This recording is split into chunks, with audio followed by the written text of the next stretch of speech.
Sebenarnya kita masih menunggu 2 orang lagi panelis kita pada malam ini. Tapi sebabkan kita tak patut menunggu lebih lama lagi, kita akan start dengan secepat mungkin lah. Silakan memenuhi kursi bulatan yang pertama dahulu, kemudian diikuti dengan bulatan yang kedua. Boleh duduk di sini depan dan nanti.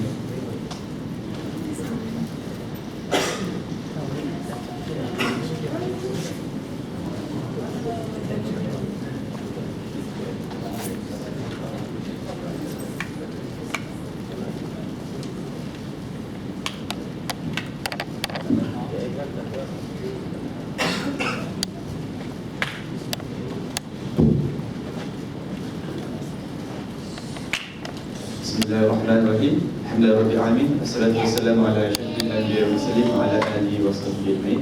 Assalamualaikum warahmatullahi taala wabarakatuh. Dan selamat petang kepada semua. Assalamualaikum warahmatullahi taala wabarakatuh. Waalaikumsalam. Okey, buat nak muda sikit ya. Okey, kita start kita punya majlis pada malam ini dengan kitab Al-Fatihah.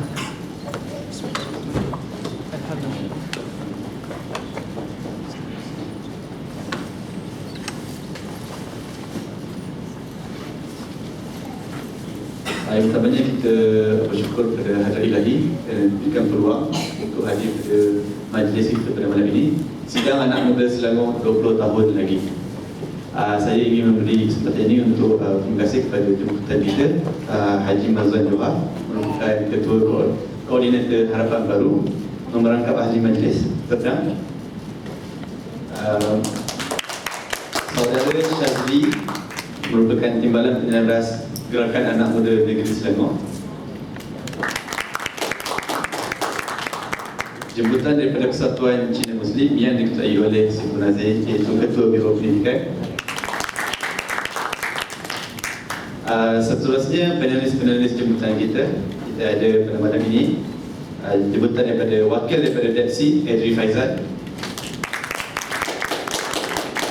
Ada juga Wakil daripada Ikram, Purwah Sari. Seterusnya Saifullah Zulkifli dari AMK Selangor. Dan tidak asing lagi daripada Persatuan Cina Muslim, Bernili dan juga Farahul. Kita masih menunggu Abbas Azmi. Sampai dah. Abbas Azmi daripada Gerakan Anak Muda Harapan Baru. Dan juga lagi seorang peserta, Fadilah Samad, Wanita Muda Harapan Baru, masih belum sampai. Kita akan ada squad pembalik presiden dia ada tak? Pembalik ada. Oh, presiden Vinod India. Ya, Vinod. Ada kat luar apa je?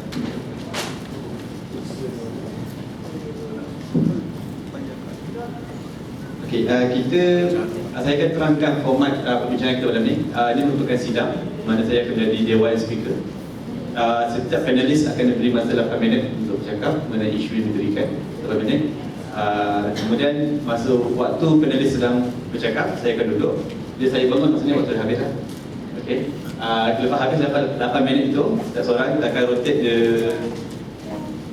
the table, the floor, the chair, and then selepas itu saya akan buka kepada audiens untuk tanyakan apa-apa soalan, untuk membincangkan, mengulas apa isu dan juga perkara sampai ianya menjadi satu buah fikiran yang begitu mantap dan juga padat. Okay.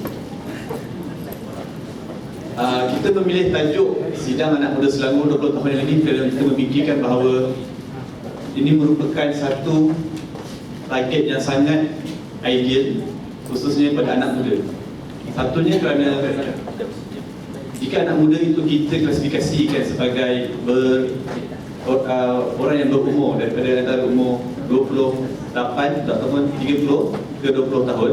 20 tahun lagi mereka sudah menjadi bapa kepada anak-anak yang muda. Dan waktu itu anak mereka akan berumur 20 tahun. Maka kita punya vision pada hari ini adalah kita ingin melihatkan apakah perkara yang kita perlu buat untuk mencapai visi-visi yang kita garapkan untuk anak generasi kita yang akan datang ada. Contohnya, saya beri satu isu. Contohnya adalah isu racism. kita menjangkakan bahawa 20 tahun akan datang, jika kita tidak mengambil apa-apa tindakan sekarang, 20 tahun lagi akan datang, perkara yang sama masih akan berlaku. Racial tension is there. Right. So, in order to prevent the racial tension, it has to begin with the education for the children first. And it has to start now. When it has to start now, so we need this kind of forums or sidang to actually brainstorm what can we do in contribution for that things. Right. Kemudiannya, antara salah satu lagi objektifnya adalah untuk kita menggarapkan dan menekankan kepentingan bahawa anak muda ini terlibat dengan politik. Kerana satunya, dia akan memberi kesan kepada kita, tidak langsung dan langsung, sama ada kita terlibat atau tidak. Jadi, sebagai rakyat Malaysia, kita sepatutnya berfikir bahawa ini adalah merupakan tanggungjawab peribadi kepada negara dan juga kepada generasi yang akan datang. Okey, tanpa membuang masa lagi, saya ingin sebelum itu, saya ingin memberi penghormatan dan juga terima kasih kepada AJK, Ahli Jawatankuasa Gerakan Harapan Baru Hulu Langat kerana organize sidang anak muda Selangor ini. Berikan tepukan kepada mereka sekali.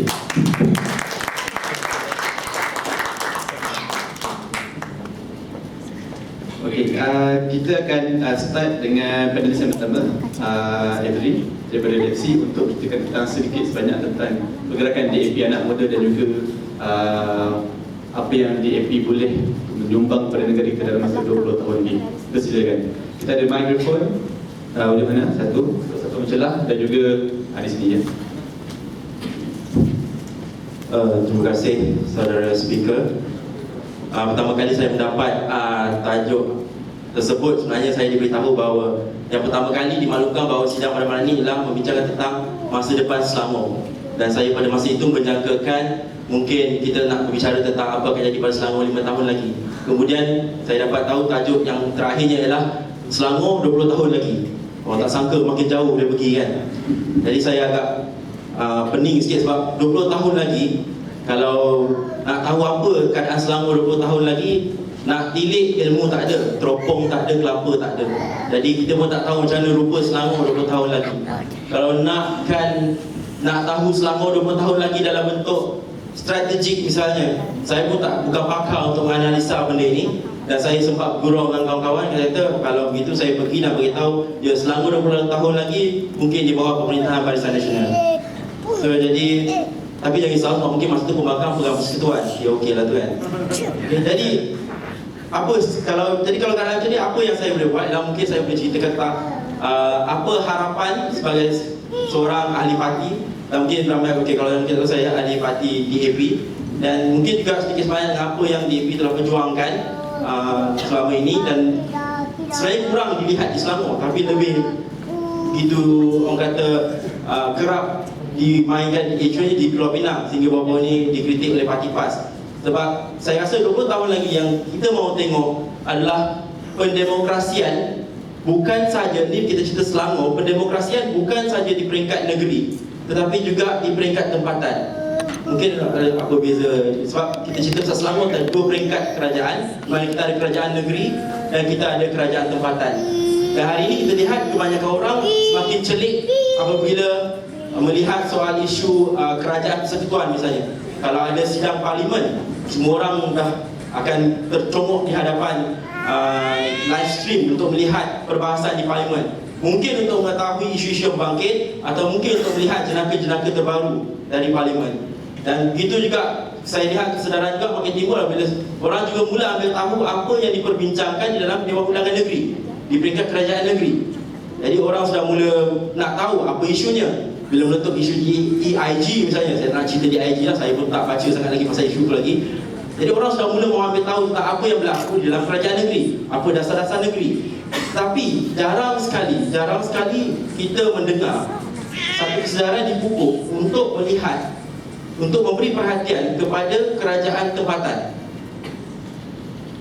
Dan betapa kaburnya di sini ialah pernah saya melihat pernah sekali berlaku satu insiden di Petaling Jaya, di mana pihak berkuasa MPPJ, tak silap, pihak berkuasa MPPJ menyita sebuah gerai yang didirikan secara tidak sah di tepi jalan. Dan pada waktu itu, respon yang diterima saya lihat rata-ratanya bertanya, di mana ahli parlimen Petaling Jaya Utara?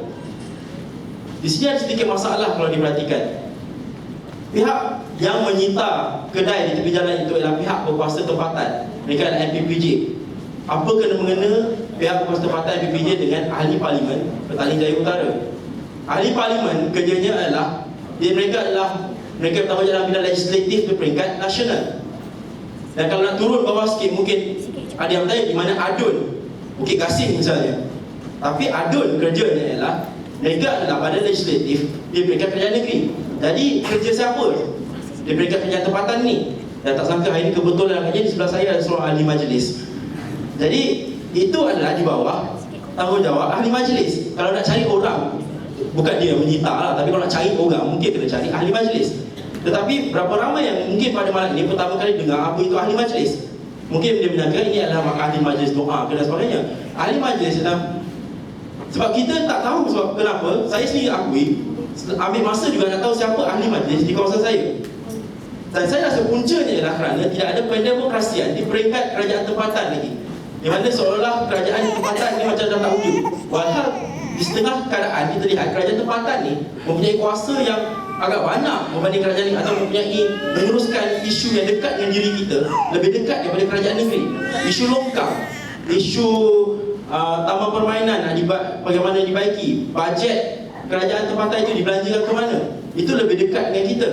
Kalau cerita kalau kerajaan negeri mungkin paling-paling kita pusing pada cerita air je lah. Air nak cuma tak cuma. Tapi banyak isu-isu yang dekat dengan kita, longkang, taman permainan, tempat berniaga dan sebagainya di bawah kerajaan tempatan. Tapi inilah kerajaan yang paling kurang saya rasa orang beri perhatian berbanding kerajaan negeri persekutuan atau kerajaan negeri. Dan lebih, kalau kita lihat, sebenarnya di peringkat kerajaan tempatan tak ada pendemokrasian langsung, kerana ahli majlis yang bertanggungjawab meluluskan bajet dan sebagainya tidak dilantik oleh kita yang duduk di tempat tersebut. MPPJ, ahli majlis di PJ, MPPJ tidak dilantik oleh orang-orang yang tinggal di PJ. Ini alamat, kalau ada yang rasa macam tak apalah, tak kisah pun. Tapi akhirnya nanti bila ada longkang tersubat, kita cari adun. Sedangkan itu bukan kerja adun, malah itu bukan kerja ahli parlimen. Dan longkang tersumbat juga bukan kerja menteri besar untuk tukar korek longkang untuk bersihkan balik. Itu kerja kerajaan tempatan. Dan mereka yang terlibat, kalau nak cari orang yang terlibat, sepatutnya jadi wakil kita di kerajaan tempatan adalah ahli majlis. Tapi hari ini ahli majlis adalah lantikan politik, ialah lantikan.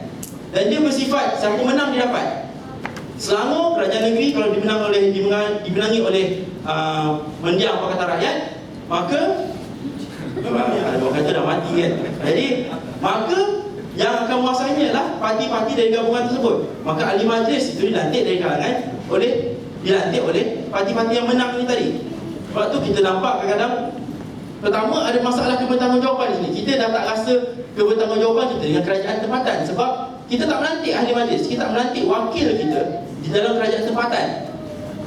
Satu, kedua, lantikan ini sebenarnya berdasarkan lantikan politik yang kadang tak mencerminkan hasrat penduduk di kawasan itu sendiri. Saya beri contoh, katakanlah kita ambil kira parti politik itu mencerminkan hasrat orang yang tinggal di kawasan tersebut. Kita ambil contoh Kuala Terengganu. DUN Kuala Terengganu dimenangi, 3 DUN di Kuala Terengganu, Parlimen Kuala Terengganu dimenangi oleh PAS. Tetapi tidak ada seorang pun ahli majlis dilantik dari kalangan PAS di Majlis Perbandaran Kuala Terengganu. Ini contoh misalnya sebab PAS tak suka kita buat pilihan raya tempatan, jadi kita nak bagi tahu. Sebab kalau buat pilihan raya tempatan, mungkin ahli majlis di sana terdiri daripada orang-orang PAS yang mencerminkan itulah kehendak rakyat kalau parti itu mencerminkan apa hasrat rakyat itu tadi. Jadi sebab itu saya kata ini mencermin. Dan ketiga, berkenaan dengan belanjawan. Pihak ahli majlis berkuasa untuk meluluskan belanjawan di peringkat kerajaan tempatan. Jadi bayangkan, mereka punya kuasa untuk luluskan benda yang berkaitan dengan kita, tapi mereka tidak dilantik oleh kita bagi orang yang duduk di situ. Jadi dekat sini kalau kita begitu concern, kita ambil berat tentang bajet di parlimen, bajet di negeri, kita begitu peka bagaimana ke bajet dengan tempat yang kita tinggal. Mungkin kebanyakan di sini mungkin tidak tinggal di kawasan perumahan lagi, mungkin sekarang tinggal di UKM. Dia mungkin dia tak ada rasa betapa pentingnya untuk tahu pada permainan ini betul. Itu nak cari-cari pihak universiti. Tapi bagi orang kalau yang tinggal, kalau nanti besok dah tinggal di kawasan tempat saya, mungkin orang tinggal di Batu Cave, dah tinggal di PJ dan sebagainya, maka segala bentuk masalah longkang yang kaitan terus dengan kita, lubang ke apa, pecah semua, ini berkait dengan kerajaan tempatan. Tapi semalam sekali di peringkat kerajaan tempatan tak ada pendemokrasian langsung. Kita tidak melantik ahli majlis, dan akhirnya bila kita tidak melantik, kita akan peduli tak pasal kerajaan tempatan? Kita tak akan peduli langsung. Dah kita tak lantik, nak pergi apa? Lantak je lah apa nak jadi kan? Jadi sebab tu saya kira ini adalah perkara penting, dan kalau boleh, kalau lagi 20 tahun di Selangor, saya berharap keadaan sudah berubah. Ya, kita tahu ada kekangan baru ni pernah kerajaan Pulau Pinang cuba nak mengkedepankan pilihan raya kerajaan tempatan untuk rakyat memilih sendiri ahli majlis mereka, tapi ada kekangan dan dihalang oleh mahkamah gunakan perlembagaan dan sebagainya. Tapi usaha itu tak sepatutnya berhenti di situ. Jadi usaha ini perlu diteruskan, kelonggaran kesedaran perlu diberikan supaya orang tahu bahawa ini juga satu perjuangan. Dan selain pendemokrasian di peringkat persekutuan, pendemokrasian di peringkat negeri, kita perlu juga pendemokrasian di peringkat kerajaan tempatan, di peringkat sesama kita yang lebih terkesan dengan segala masalah-masalah yang berada di depan mata kita sendiri. Jadi sebab itu saya kira kalau lagi 20 tahun, masa tu saya dah umur patutnya 50. Okay? Mungkin masa tu kalau tak ada kerja boleh dah nak bertanding jadi ahli majlis kan. Dan itu bagus ya kalau kita ada pemilihan untuk melantik siapa ahli majlis ni. Sekurang-kurangnya kita tak payah nak mencari siapa ahli majlis kita. InsyaAllah ahli majlis akan datang ke rumah kita. Sebab inilah trend, kalau berada ada pemilihan, maka dia akan mencari orang yang akan mengundi dia. Maka di sini kita boleh ditawarkan dengan apa plan-plan pembangunan yang dia nak bawa ke dalam peringkat majlis dan sebagainya.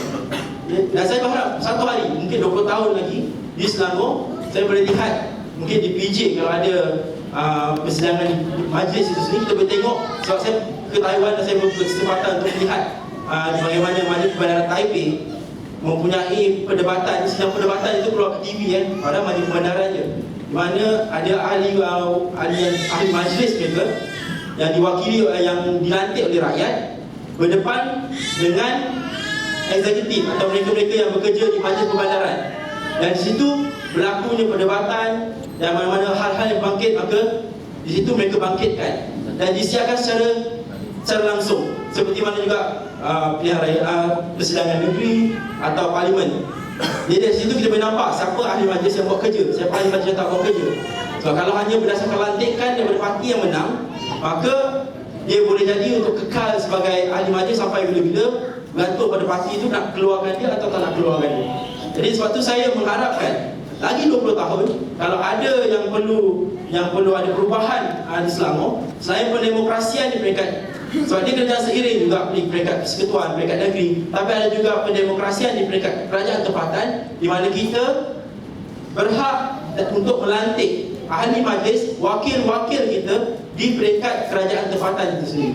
Terima kasih. Terima kasih kepada saudara kita tadi. So rasanya kita setakat ini sudah jelas kan, peranan memang berbeza mengikut ahli majlis dan juga ahli undangan negeri, kerana bidang kuasa mereka ada sangat berbeza. Maksudnya responsibility mereka itu tidak tertakluk. Ahli majlis untuk tempatan, betul, dan ahli Dewan Undangan Negeri lebih kepada masalah-masalah di parlimen, betul. Okey, dia jawab. Okey. So jika kita gagal untuk memahami konsep ini, maka kita akan berada seperti di awal amungan. Siapakah yang patut kita bertanya? Dan isu ini tidak akan selesai, dia akan terus dia akan terus dimainkan game, the blame game.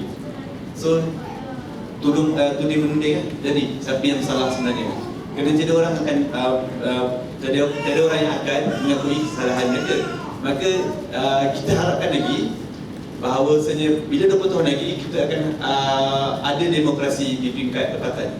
Jadi ini adalah mungkin boleh kita membuat salah satu daripada resolusi kita sepatutnya saja habis daripada sidang ini.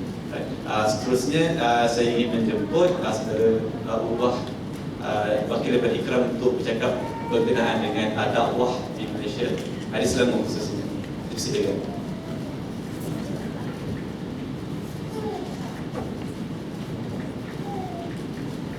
Bismillahirrahmanirrahim. Terima kasih saudara speaker, yang dihormati rakan-rakan panel yang saya hormati.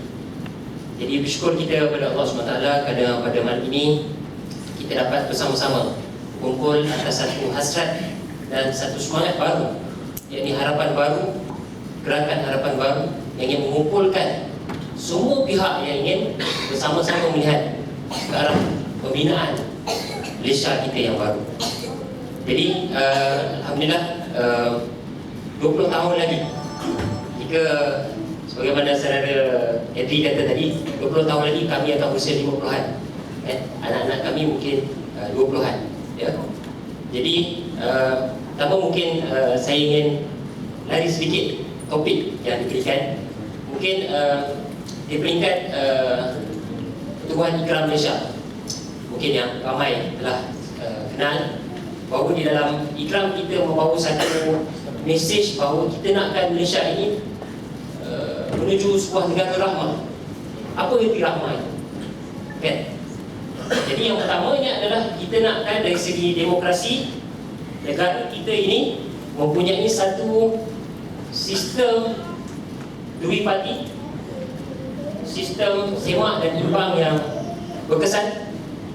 Kemudian dan tahap celik politik rakyat yang tinggi. Jadi yang pertama, bagaimana kita nak melihat selama 20 tahun lagi, ketika itu 2035 kita di dalam rangka negara kita, pemimpin kita yang dulu Dr. Mahathir menetapkan 2020 sebagai Malaysia menuju negara maju. Walaupun kita gusar sejak 20 tahun pemimpin Barisan Nasional ini sedang porak-porandakan negara kita. Betul atau tidak? Betul. Sejak 20 tahun dulu ekonomi kita meruduk. Corruption menjadi satu penyakit dan barah yang membesar dalam negara kita. Penindasan terhadap hak asasi, penindasan terhadap hak demokrasi rakyat berlaku sewenang-wenangnya. Demokrasi itu hanya dikaitkan dengan hak memilih ketika pilihan raya sahaja, hak berhimpun, hak untuk bersuara. Itu tidak dianggap sebagai demokrasi. Jadi apa yang kita nak bawa sekarang, Selangor haruslah menjadi satu launchpad, satu katalis, satu pelancar kepada agenda perubahan yang berlaku di Malaysia. Pertama, melalui sistem demokrasi yang mampan. Maksudnya kita harus mempunyai, Selangor harus 20 tahun lagi mempunyai sistem sistem demokrasi yang seimbang, pembangkang akan menyimak kerajaan. Kerajaan tahu, rakyat melihat, memerhatikan mereka. Jadi bagaimana kita nak mencapai keadaan itu? Pertama, kita haruslah mempunyai sistem pengasingan kuasa yang jelas. Artinya pihak yang membuat eksekutif, yang membuat keputusan, menjalankan pentadbiran, pihak yang membuat undang-undang, membuat dasar, iaitu legislatif, mereka ini mestilah mempunyai peranan dan kekuatan masing-masing. Jadi Selangor merupakan negeri yang menyumbang 20 hingga 25% keluaran dalam negara kasar setiap tahun. Dan bajet negeri Selangor tahun 2015 adalah sebanyak 2.3 bilion. Boleh bayangkan betapa besarnya duit satu negeri sama dengan duit derma yang Perdana Menteri kita dapat, 2 bilion. Boleh bayang? Jadi Selangor mempunyai satu potensi yang besar dari segi ekonomi, politik, sosial budaya, masyarakat dan juga yang penting sekali agama. Sebab dalam Selangor kita mempunyai komposisi masyarakat yang berbilang kaum. Jadi apa yang ingin saya tonjolkan di sini adalah apabila sistem demokrasi itu telah menjadi matang, ya, menjadi matang, melalui satu yang saya perhatikan ketika mana saudara ini kata mendiam Pakatan Rakyat kan, ketika Kerajaan Selangor di bawah Pakatan Rakyat yang dulu menubuhkan Freedom of Information Act, Akta Kebebasan Informasi. Itu satu lonjakan yang besar dalam demokrasi dalam negara kita. Tidak ada mana-mana negeri pun, walhal bukan saya nak merendahkan, tapi negeri Kelantan yang telah dipimpin hampir 20 tahun tidak ada akta ini. Jadi tujuan akta ini adalah untuk memberikan kekuatan kepada rakyat bahawa mereka berhak untuk tahu apa saja maklumat, apa saja perkembangan yang dilaksanakan oleh kerajaan. Jadi Freedom of Information Act ini saya rasa rakan-rakan kita boleh akses. Dia ada mungkin kita boleh bantu nanti di pejabat kerajaan negeri, kita boleh buat satu permohonan, kita nak tahu apa. Tapi dia ada kelemahan sikit setakat ini bahawa dia tertakluk pada kebenaran lebih besar. Okay. Jadi bagi saya akta ini akan menjadikan rakyat Selangor lebih celik politik, lebih mampu untuk memberikan tekanan kepada kerajaan untuk menjadikan kerajaan itu lebih telus, lebih amanah. Okey. Okey, seterusnya sepanjang sejak 2008 kita perhatikan konflik agama, kaum banyak tertumpul di Selangor. Belum pasal. Tak tahu kenapa, tapi adakah kerana Selangor dipimpin oleh bukan Barisan Nasional, maka serangan-serangan, pergaduhan atau konflik itu sengaja ditujukan Selangor. Kita ingat lagi bahawa demo Kepala Lembu, okay? Kemudian rampasan Bible, kemudian demo di depan gereja, kan? Benda-benda ini telah menyebabkan kewujudan ketegangan. Walhal kita tahu bahawa rakyat Selangor pada 2008 telah mengubah pola pengundian, pola mereka berfikir siapa yang harus diundi bukan lagi berdasarkan dia Melayu, dia Cina atau dia India. Mereka memilih Pakatan Rakyat ketika itu, PAS, DAP dan juga keadilan berdasarkan prinsip keadilan yang mereka bawa. Jadi kenapa kita nak korbankan? Kita harus membawa rakyat negeri Selangor ke arah satu negeri yang kita tidak lagi berfikir tentang soal-soal itu. Keselamatan agama Islam terjamin oleh perlembagaan. Ya, kenapa kita perlu senang tercabar apabila ada pihak-pihak yang cuba mudah saja menjentik ataupun mencuit isu-isu ini. Seterusnya, bagaimana untuk kita membentuk minda rakyat Selangor ini adalah melalui bagi saya pendidikan. Pendidikan di tingkat sekolah haruslah mempunyai elemen-elemen pendidikan interagama, kan? Mendidik pelajar ataupun generasi Muslim bagaimana untuk menjadikan Islam itu sebagai rahmatan lil alamin. Dia tidak menjadikan Islam itu sebagai satu benteng kepada dia, maksudnya dia sentiasa ketakutan bahawa agama Islam itu akan diserang. Sewajarnya Islam itu dijadikan sebagai satu peluang, satu kekuatan bagaimana dia untuk berjumpa dengan bukan Islam. Ya.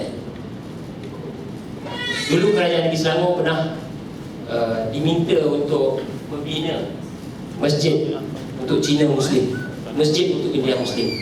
Tapi kita nak bertanya kepada kerajaan hari ini, sehingga 8 tahun belum ada lagi usaha tersebut. Bagi saya itu satu usaha dakwah untuk mendekatkan golongan Cina, golongan India dan sebagainya terhadap Islam. Kan? Mereka nak tahu tentang Islam, nak pergi masjid. Kita yang orang Islam pun pergi masjid pakai baju ada gambar kapak ke, dah ada wajib tukar baju, tak boleh pakai. Kan? Jadi kejumudan itu yang menyebabkan bukan Islam ni sukar untuk mendapatkan maklumat yang jelas tentang Islam. Jadi harapan saya adalah Selangor akhirnya akan menjadi negeri rahmah sebagaimana yang dicita-citakan oleh kita. Sekian, terima kasih. saudara. So kita dapat lihat bahawa sebenarnya negara ramah yang diimpikan oleh wakil kita sebentar tadi bukanlah impian keseorangan, ia merupakan impian kita semua untuk melihat bagaimana Islam ini dibawa dengan elok, berlandaskan perundangan yang dibenarkan dan juga selari dengan apa yang dituntut oleh Islam. Okay, bersambungan dengan itu, saya tertarik dengan poin Rachel sebenarnya tadi. Dia kata isu-isu yang dibangkitkan di Selangor ni lebih kepada isu perkauman. Maka saya boleh minta saudara Pernil kita untuk mengulas sedikit isu perkauman dan juga bagaimana persekitaran dalam keadaan racial tension ni dalam usaha untuk menyebarkan dakwah yang dibawa oleh kumpulan Cina Muslim. Satu Cina Muslim. Ada persilakan. Okey. Alright.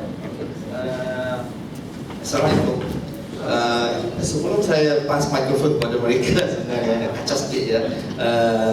Ini adalah anak buah saya, masih muda, 19 tahun, 21 tahun, dan mereka sebenarnya dalam latihan untuk menjadi da'i, insyaAllah, aktivis sosial, insyaAllah. Jadi, saya terima kasih memberi mereka peluang lah untuk mereka bercakap. Sebenarnya bagi Cina Muslim bercakap di Malaysia sangat susah sebab takut mereka tak mahu melukakan abang-abang atau orang-orang Melayu yang dakwah mereka peluk Islam. Jadi mereka sebenarnya takut takut tersalah cakap. Kalau mereka salah cakap, minta maaf lah. Kami minta maaf dulu. Okay, insyaAllah. Assalamualaikum semua. Assalamualaikum. Okey, bagi saya saya setuju untuk idea Fit Malaysia. Kenapa Fit Malaysia? Kita sedar Malaysia ni berbagai kaum, berbagai bangsa. Dan kadang-kadang Malaysia ni bukan cuma mengamalkan fit untuk satu kaum saja, untuk satu bangsa. Sebagai contoh kan, kes Takut dia match ni, jangan sebut nama. okey.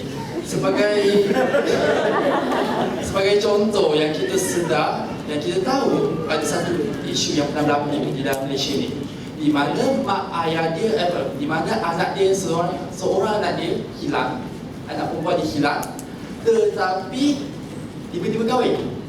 Tiba-tiba bila balik ke rumah peluk Islam dan kahwin. Sedangkan mak dan ayah dia punya risau dia sampai buat laporan polis. So kadang-kadang ayah dia mungkin disebabkan ayah dia seorang Chinese kot. Kadang-kadang mungkin disebabkan ayah dia Chinese yang tak ambil beratur pasal benda ni.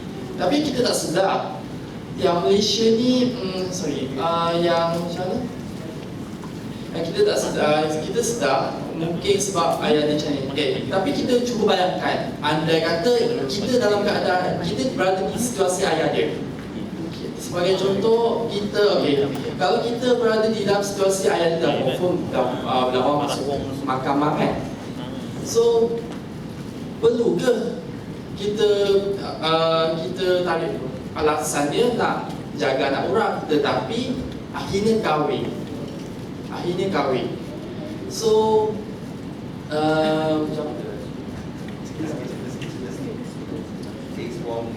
okey. Tak clear. Okey. Seperti sedia maklum, saya ulang balik. Seperti sedia maklum, clear kan? Detail kan? Ibu bapa, seorang anak gadis ni hilang. Gadis Cina. Gadis Cina hilang. Asalnya memang Cina, Di Kelantan. Okey. Hilang. Mak ayah dia risau sehingga membuat laporan polis. Kemudian balik-balik ya, bila dah satu tempoh, anak dia balik dan rupanya anak dia dah memeluk agama Islam dan dah berkahwin dengan seorang Melayu. So, ayah dia seperti sedia maklum, agama Islam ni adalah multicultural untuk semua. Tetapi apa yang berlaku dengan keadaan seperti yang tadi itu, agaknya ayah dia rasa tak apa yang berlaku. Kata multicultural, kata untuk semua. Kenapa perempuan ni, anak gadis ni tidak minta kebenaran, tak minta persetujuan daripada mak ayah dia sebelum nak menikah. Dibawa lari. Dibawa lari. Sedangkan ayah dia selalu bayar teks, bayar cukai untuk bina sekolah sebagainya. Untuk bina sekolah dan sebagainya. Tetapi adil ke layanan terhadap family, keluarga dia orang? Adil. Itu saja.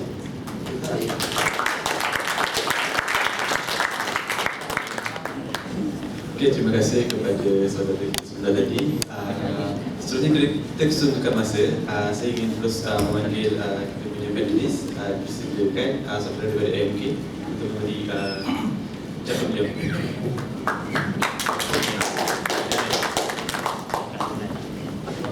Bismillahirrahmanirrahim. Assalamualaikum warahmatullahi wabarakatuh. Terima kasih. Ini satu orang tak ada dua. Satu orang okey, pemimpin itulah. Bagus. Saya untuk tak prepare apa. Saya memang tak nak prepare sebab bagi saya untuk malam ini biarlah saya bercakap apa yang daripada hati saya. Kan? Saya susah juga sebab bercakap mewakili nama MK. Jadi bila mewakili parti ni dia banyak restriction kan. Tapi saya akan daripada aktivis. Saya aktivis mahasiswa apa semua kan. Jadi kita biasa bebas untuk bercakap. Jadi saya disband kalau ada yang tertulis saya mohon maaf. Tak ada punya apa. Cuma saya nak memperingatkan kembali bahawa saya lahir dalam keluarga PAS. Malah ayah saya juga mengikuti PAS di satu kawasan di Selangor, malah bekas calon pun dulu tahun 95. Tapi di dalam tarbiyah ini, dalam besar yang saya dalam madrasah, akhirnya along the way, bila saya nak terlibat dalam kancah wadah siasat, saya memilih partai yang lain, bukan partai yang namanya Islam. Ada satu faktor yang saya memilih jalan itu, tidak ada kurangnya, tetapi ini ijtihad atau pendirian yang saya ambil. Sebab yang kita nak, sebab bila saya dengar Abang Mat dan juga tokoh-tokoh yang bercakap, saya terlibat Islam wa ma arsalnaka illa rahmatan lil alamin. Jadi tapi konsep Islam itu yang kita kabarkan sepatutnya indah, sepatutnya suci, sepatutnya rahmat kepada seluruh alam, bukan kepada manusia saja, malah kepada seluruh alam, tanpa kira kaum, tanpa kira bangsa dan sebagainya. Tetapi kalau di Malaysia, kalau kita cakap lagi tentang Selangor, dia jadi isu lain. Tapi saya nak satu Selangor dululah, saya nak boleh, sebab saya nak bercakap perkara yang sama dalam Kongres AMK tahun sebelum ni lah, baru-baru ni. Yang itu ada satu negara ini namanya Pakistan meletakkan logo Islamic Republic of Pakistan, ada Islamic Republic lagi, Republik dan Islamic lagi. Tetapi kadar jenayahnya itulah yang paling teruk. Kadar honor killing, maksudnya membunuh wanita kerana menghormati keluarga, itulah yang paling besar. Tapi namanya Islamic Republic of Pakistan, Islamic sangat. Itu masalah kita sekarang, tuan-tuan. Kalau nak tahu satu Gallup poll, satu tulisan yang ditulis, Gallup poll ni adalah satu badan research yang diketuai oleh Esposito, siapa nama Mugahid, Justin Mugahid, bukan kakak dia, saya lupa nama, minta maaf. Gallup poll, 1/4 negara Islam, negara yang majoritinya Islam, tetapi dipilih secara diktator, secara tidak demokratik. Dia menggunakan sistem demokrasi, tetapi secara tidak demokratik. Husni Mubarak sebagai contoh, pilihan raya 1999, undi yang dia dapat 99.8%, hampir 100% undi dapat pada Husni Mubarak. Sama juga dengan Ben Ali, undi yang dia dapat, ini semua negara-negara Islam besar ni, negara yang ambiak tu, tetapi korupsinya, kediktatorannya, kekejamannya melampau negara bukan Islam. Jadi inilah image-image Islam yang sebenarnya tidak melambangkan Islam. Malah kita malu dengan rakan-rakan kita yang bukan Islam. Sebab itu saya kawan-kawan supaya lebih arif lah. Kalau tokoh-tokoh besar kita meletakkan akhlak Islam itu bukan pada orang Islam, tapi akhlak Islam itu ada pada orang bukan Islam sebagai contoh. Jadi atas dasar inilah sebenarnya saya memilih parti yang lain. Atas dasar saya rasakan perlukan satu wadah politik yang mampu untuk mencernakan dan mewarnai ataupun memberi imej yang baik berkenaan Islam. Dan ini juga penting, tuan-tuan. Sebab itu kita ambil pengalaman daripada Turki. Kita nak himbau kembali Turki. Kenapa signifikannya Selangor ini? Sebab ambil pengalaman Turki. Turki sewaktu Najmuddin Darmakan memerintah dalam Partai Rifah, hanya satu singkat dia memerintah, kemudian dikudeta oleh tentera, dan dibentuk satu parti baru. Sebenarnya parti yang dibawa oleh siapa nama Erdogan, parti AK Parti. Akhirnya kali pertama dia menang tahun 2002, kalau tak silap saya, adalah hanya di Istanbul. Di bandar. Dia tak ada negeri, dia unitary state. Dia ada Turki dan juga state lah. Salah satu state adalah municipal adalah Istanbul. Jadi dia menang Istanbul. Dan parti ini, parti baru waktu itu, apabila memenangi pilihan raya bandar Istanbul waktu itu, jadi Datuk Bandar, dia perform. Masalah kebersihan diselesaikan, masalah jenayah diselesaikan, masalah isu kecil, masalah jalan raya jam contohnya diselesaikan, isu sampah diselesaikan, pengangguran diselesaikan. Dia tak cakap soal syariat menegakkan, malah tudung pun tak sebut lagi waktu itu. Bukan soal dia tak perjuangkan Islam, tetapi di mana letaknya dahulu, di mana aulawiyatnya waktu itu. Ini yang saya nak perjelaskan bahawa kita memperjuangkan Islam, tetapi ada dua pendekatan. Ada dua pendekatan yang diambil. Satunya adalah pendekatan secara kulit saja, secara kulit, berani Islam, tapi dalamnya penuh dengan kotoran. Itu tidak menjadikan benda itu Islam. Walaupun ada cop Islam di depan, tetapi dalamnya penuh dengan kotoran yang bercanggah ke Islam, dan tidak menjadikan perkara itu Islam.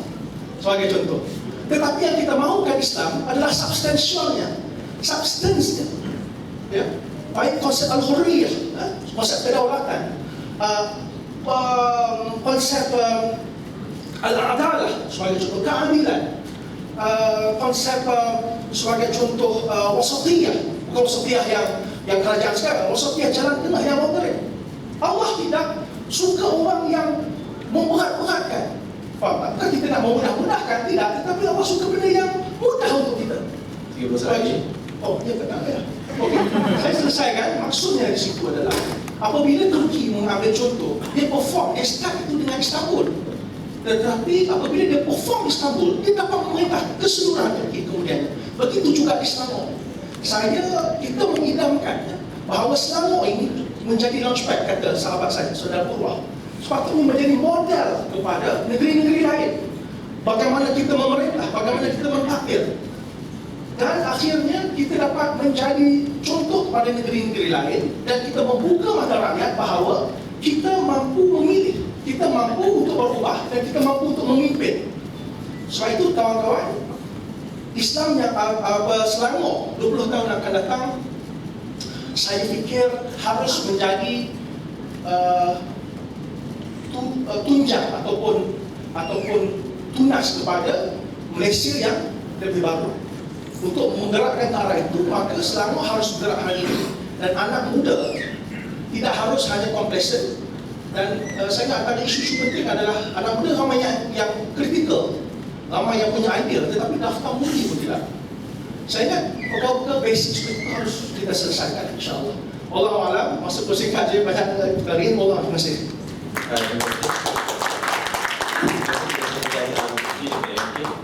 Jadi kita dapat lihat bahawa harapan untuk Selangor 20 tahun masa lagi akan datang adalah menjadi launchpad seperti Istanbul untuk kita actually dapat Malaysia ni dalam keadaan yang lebih mesra dan juga orang kata memiliki Islam yang sebenar.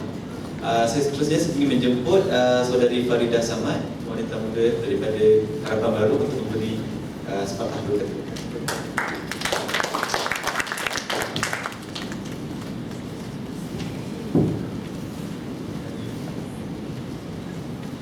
Assalamualaikum warahmatullahi wabarakatuh. Saya Farida Samai dari wanita muda Harapan Baru, dan malam ni tak bercadang untuk berkongsi kenapa saya menyertai Harapan Baru.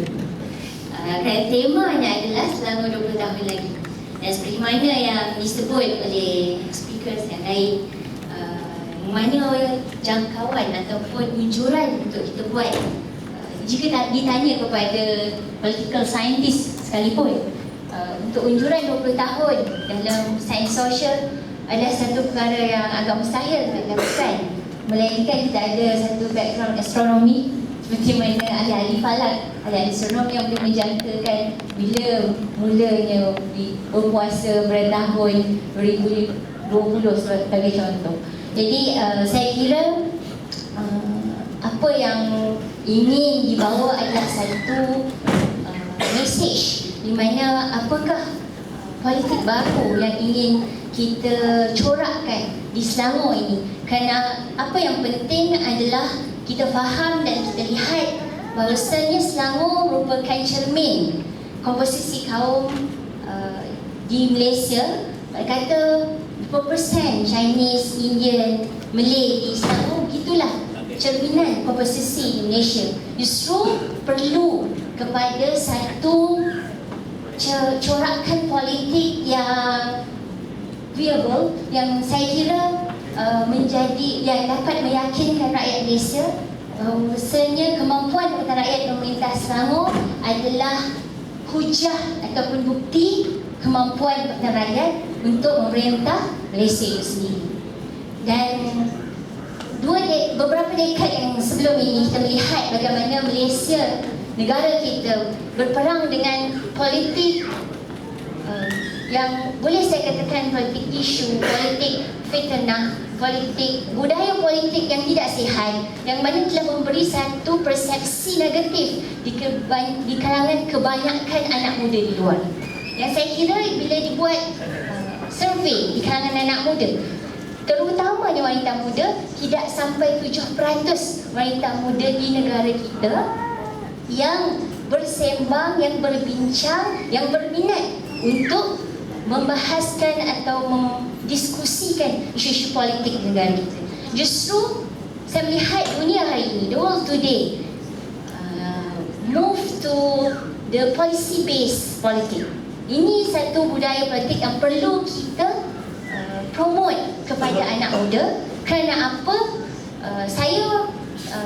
Saya cenderung kepada satu pendapat mengatakan this is the end of ideology. Jadi minta maaf kepada siapa-siapa yang pro kepada ideologi based politik. Yang saya kira untuk dunia baru ini kita perlu bergerak lebih laju, kita perlu lebih progresif, kita perlu berbincang tentang tawaran kita kepada rakyat di sebuah negara ataupun negeri itu sendiri. Saya bukanlah lahir di negeri Selangor maupun anak Selangor, tetapi anak saya yang pertama, purposely saya melahirkan dia di Selangor sebab berbagai tawaran yang populis daripada Pakatan Rakyat, of course. Tetapi juga saya menjangkakan satu masa depan yang cerah insya-Allah di negeri Selangor. Justru saya ingin, sebelum fokus kepada tema ini, saya ingin menyebut bahawasanya policy based politik ini is like an alien kepada Islamic teaching itu sendiri. Jadi bukan satu benda yang asing kepada Islam, based on the legal maxim ataupun kaedah fiqhiyah yang disebut bahawasanya tindakan seseorang pemimpin itu perlulah berasaskan kepada maslahah rakyat. Atau disebut every single move by the society's leaders must be referred to the public benefits. So that saya fikir malam ini saya suka untuk berkongsi apa polisi yang saya harapkan untuk kita dapat bangunkan di negeri Selangor sendiri. Yang pertama, saya melihat potensi Selangor untuk menjadi sebuah negeri yang mesra anak muda. Ada dua perkara yang ingin saya sentuh, di mana Selangor mempunyai kekukuhan ekonomi yang kita terkedepan berbanding dengan negeri-negeri yang lain. Justru dalam ekonomi krisis yang ada sekarang dan unjuran pada 5 tahun lagi yang kita tahu dengan kejatuhan nilai mata wang ringgit dan juga kejatuhan harga minyak di dunia ini sendiri, unjuran kita jika pattern ini penurunan harga minyak kat dunia 3 hingga ke 5 tahun akan datang sangat menjejaskan peluang pekerjaan di kalangan anak muda. Justru yang pertama saya ingin cadangkan adalah bagaimana Kerajaan Negeri Selangor melalui universiti di bawah kelolaan Kerajaan Negeri di UNISA dan di KUIS contohnya commercialize final year project daripada pelajar-pelajar yang kita tahu pelajar ni bila keluar tak terus dapat kerja. Mahasiswa keluar, graduate, tidak terus dapat kerja. Jadi bagaimana kerajaan memberi insentif kepada universiti untuk commercialize final year project pelajar-pelajar ini supaya mereka boleh mendapat sedikit suntikan atau royalty bagi memulakan mungkin perniagaan sendiri. Yang pertama. Yang kedua, saya kira untuk menjadi sebuah negeri yang mesra anak muda, saya sambut baik. Saya sambut usaha Kerajaan Negeri Selangor yang mana telah memulakan rumah pertamaku. Ya? Dan saya mohon untuk mungkin kita boleh cadangkan 30% kuota kepada daripada rumah pertamaku ini khusus kepada anak muda di bawah umur 35 tahun. Yang kita tahu mereka perlu bersaing dengan orang-orang ataupun rakyat Selangor yang lebih senior yang mungkin telah mempunyai kedudukan kewangan yang kukuh. Jadi kota ini sebagai satu suntikan untuk mereka menyumbang lebih kepada kerajaan negeri sendiri. Yang kedua, negeri mesra kanak-kanak. Yang saya lihat sebagai ibu yang sangat dekat dengan kanak-kanak, yang pertama yang boleh dibuat oleh Kerajaan Negeri Selangor memulakan langkah menyediakan pusat asuhan kanak-kanak di pejabat-pejabat kerajaan negeri dan sekolah-sekolah di bawah kerajaan negeri yang mana kita tahu kebanyakan guru-guru adalah di kalangan wanita yang tidak mahu berpisah lama dengan anak-anak dan mereka mempunyai peluang dan dapat menunaikan tanggungjawab menyusukan anak secara direct dan sebagainya. Jadi saya kira Selangor boleh memulakan langkah ini.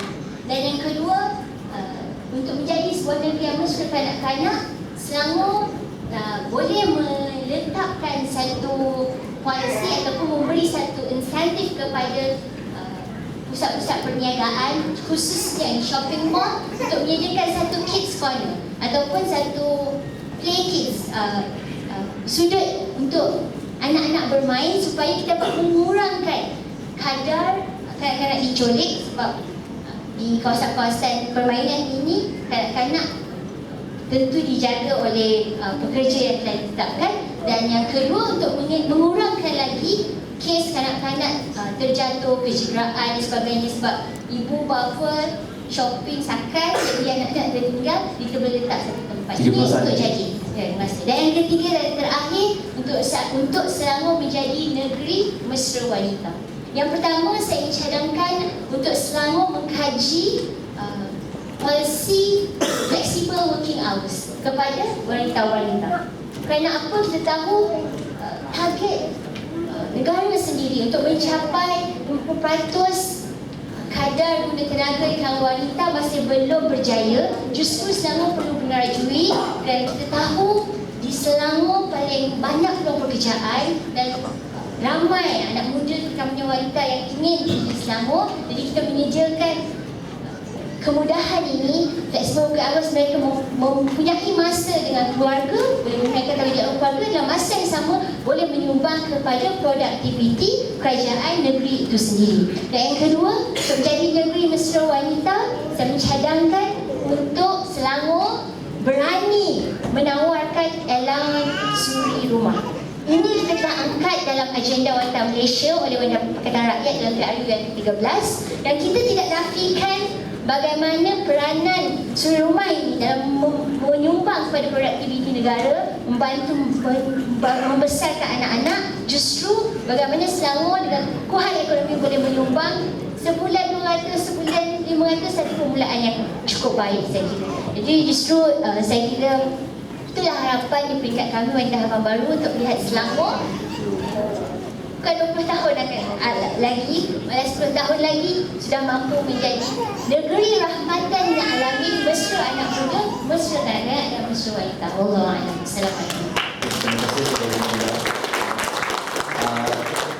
untuk maklumat semua cadangan yang ke polisi telah dibangkitkan dan dicatatkan oleh sahabat saya 2 orang di sini yang dari mencatat, dan kita akan actually membuat wrap up at the end of the session, konklusi, dan sebelum konklusi itu diluluskan untuk penyebaran di kemudian hari, esok kita akan mendapat maklumat balas daripada semua yang berada dalam sidang hari ini untuk kritik pada resolusi ini, apa yang perlu ditambah, apa yang perlu diperbaharui untuk mendapatkan satu keputusan yang muktamad lah. Okey, untuk seterusnya saya ingin memanggil kita punya ahli majlis, iaitu Haji Mazwan untuk memberi sedikit apakah cabaran bagi ahli majlis berada di Selangor ini. Silakan. Tengah Haji. Assalamualaikum warahmatullahi wabarakatuh. Salam sejahtera petang kepada semua para hadirin yang hadir. Alhamdulillah, saya tak jangka tiba-tiba dipanggil untuk berkongsi. Tapi saya seorang duduk lagi majlis pada malam ini. Saya sendiri mula menjadi ahli majlis pada tahun 2008 dengan kejutan keputusan pilihan raya itu pun mengejut. Dan kemudiannya kami diminta mengisi jawatan tersebut dengan secara kejutan juga. Dan saya dipilih pada masa itu atas tiket sebagai seorang pemuda. 2008 masa itu saya adalah ketua pemuda kawasan lepas, jadi diberikan tanggungjawab tersebut. Dan saya ingat lagi bila kita dipilih untuk menjadi ahli majlis ni, masing-masing baru dalam kabut membuat pokok apa itu ahli majlis. Sebab kami sendiri pun tak tahu apa itu ahli majlis, tak pernah memainkan peranan tersebut. Seperti mana yang sebut saudara Evi dia sebut kopi dari ahli majlis. Kita satu hal yang kita hadapi di masyarakat di luar ni adalah kerana kita selalu memahami sesuatu itu berdasarkan kepada keadaan situasi yang kita telah biasa. Jadi kita lihat daripada kacamata tersebut. Ahli majlis sebelum ini, dia adalah orang yang dalam sistem sebelum ini juga adun. Adun biasanya dilantik sebagai ahli majlis kerana kerajaan yang sebelum ini dia lebih bertalian pemusatan kuasa. Pemusatan kuasa berbanding dengan budaya yang cuba buat di Pakistan, ya, dia cuba mengagih-agihkan kuasa tersebut. Jadi sebab itulah polisi Pakatan Rakyat, ahli majlis bukan daripada kalangan adun. Untuk adun baik, ahli majlis ganti orang lain. Tetapi sebelum itu dah lama dalam Barisan Nasional ini adun dilantik sebagai ahli majlis. Oleh kerana itu macam tidak ada pengasingan. Dan sebab itu jugalah rakyat itu melihat kalau ada sebarang masalah pergi adun.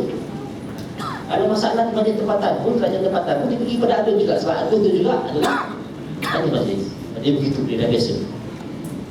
Kemudian ya, bila adun duduk dalam ahli majlis sebagai ahli majlis, walaupun majlis itu ada 24 orang semua maksimum, tetapi mana-mana ahli majlis yang menjadi yang juga adun, dan tentu dia ada pengaruh yang lebih besar berbanding dengan ahli majlis yang lain.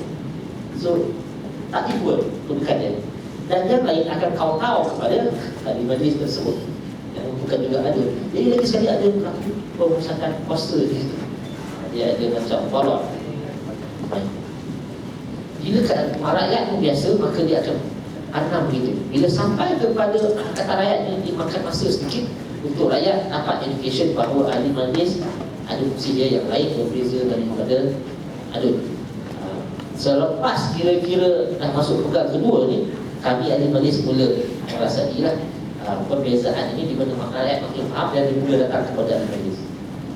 Yang keduanya adalah, tentu juga lagi sekali kita belum sampai lagi kematangan politik itu, di mana ahli majlis ni sekarang ni orang dah mula salah anggap pula.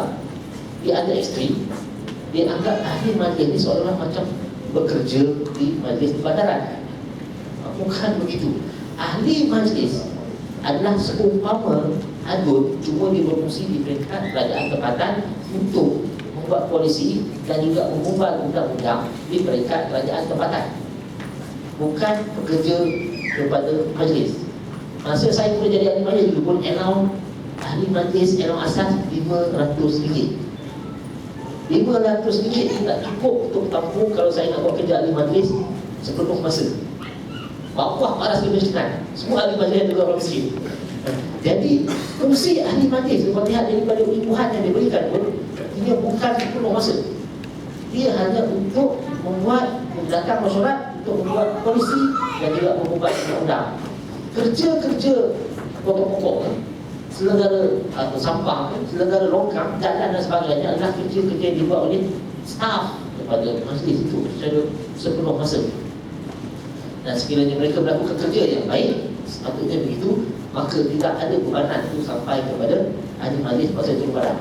Sekarang ini semua ahli majlis sudah turun padang buat kerja seolah ahli majlis juga sebahagian daripada pekerja majlis sepenuh masa. So kita masih belum sampai dah tahap pemakanan yang politik itulah. Jadi macam Pak Adun juga, dan ahli majlis ni pun macam-macam YB kecil, macam Perdana Adun juga, sampai ada kes orang meninggal pun dia pergi ziarah, dapat ziarah apakah jatuh. Jadi macam tu juga di kawasan tersebut. Lakukan kerja lebih daripada yang sepatutnya lah. Ini menimbulkan beban. Baik, itu kenaan dengan majlis. Dan lain daripada itu, saya lihat satu yang saya suka pada hari ini, kita dapat ukur macam ni. Boleh saya tahu siapakah daripada kalangan semua yang hadir sini, ini kali pertama datang untuk sesi yang begini, sidang anak muda ni. Boleh angkat tangan yang kali pertama. Dan maksud saya tahu, sebab dulu kita tidak ada peluang-peluang yang sebegini. Saya selut kepada contohnya anak muda kita yang umur 19 tahun tu, anak buah kepada Ziful Yassin latih itu. Peluang beginilah yang kita perlu ada kan. Kita jarang ada peluang yang begini. Tak boleh sebut saja harga anak muda, tapi apa buktinya? Patutnya kita lebih banyak memberi sesi supaya kita yang tua ni boleh mendengar pandangan-pandangan anak muda dan kita ambil kira. Kalau kita lihat contoh di negara maju seperti Eropah, kalau kita lihat selalunya anak muda ni dia advance, contohnya dalam bidang IT. So kalau tak silap saya di Sweden, menteri dalam bidang IT itu umurnya baru awal 20-an. Itu lah satu perasaan anak muda. Kenapa nak ambil orang yang umur 50-an 60 untuk jadi menteri IT? Tak perlu. Itu juga menteri belia dan sukan. Kenapa? Ada jawatan bagi menteri belia dan sukan, tapi menteri taklah kita punya juga. So jawatan-jawatan yang sebegini patut rakyat bagi pada orang muda. Baru betul-betul kita lakukan anak muda dan untuk berperanan dalam negara. Itu juga contohnya tiba di PBTC. Patutnya ada kota untuk anak muda ini, supaya mereka boleh mudah-mudahan mewakili hasrat anak muda. So inilah yang kita sebenarnya. So pada malam ini adalah satu keputusan daripada satu kesedaran baru, harapan baru yang kita bawa. Sebab kita kena buktikan bahawa nombor satu, anak muda ini adalah aset penting negara. Dan sebagai aset penting negara, kita kena banyak mendengar dan menghormati hasrat daripada anak muda ini, kerana mereka lah yang akan mengambil alih dan menentukan sahaja negara ini pada masa akan datang akan menjadi satu negara yang dihormati. Dan ini penting untuk saya sebagai orang tua, kerana kalau anak muda gagal untuk ambil alih dan jaga negara dengan baik, nasib saya pun dalam bahaya. Jadi saya mungkin tak akan dapat semua benefit welfare saya tua nanti disebabkan kegagalan anak muda untuk ambil alih. Inilah yang kita kena start sebagai orang tua untuk beri peluang semuanya kepada anak muda itu. Meningkatkan daya baju diri untuk sekian. Terima kasih. Rasanya ilmu yang penting kepada kita anak muda ni untuk mengambil tugas masa akan datang itu sebagai contoh paling mudah adalah ahli majlis. So kita kena tahu apa kepentingan dan tanggungjawab sebagai ahli majlis untuk kita anak muda ni kemudian hari mungkin fill in the blank suatu masa hari. Betul. Okay. Dan itulah harapannya juga anak muda ni lebih peka dengan isu-isu semasa dan ianya bermula pada majlis tempatan itu. Okay. Seterusnya saya ingin menjemput Saudari Farah.